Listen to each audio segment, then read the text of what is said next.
Wilaya ya Kyela hakuna kabisa nyumba za askari polisi. Askari polisi hao wanaishi kwenye bwalo ambalo wamelijenga kwa nguvu zao. Wanaishi wao pamoja na familia zao. Nikisema familia ni pamoja na wake zao, lakini pia na askari wanawake.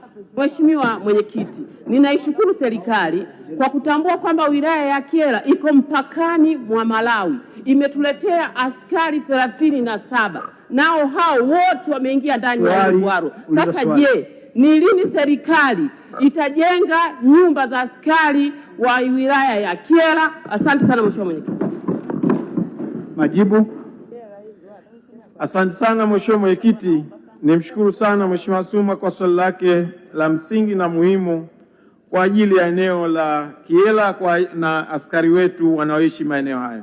Na nimpongeze sana kwa jinsi ambavyo anafuatilia kwa karibu hali ya makazi ya askari waliopo Kyela, hasa pale mpakani, na changamoto wanazokabiliana nazo katika kipindi hiki. Mheshimiwa Mwenyekiti, eneo la Kyela tunakiri kwamba kweli kuna uhaba wa makazi ya askari, na tunakiri kwamba kwa sasa askari wetu katika eneo hilo bado wanakaa kwenye mabweni na wanakaa wakiwa wamechangamana, lakini hiyo ni kutokana na hali halisi ya mazingira yaliyopo.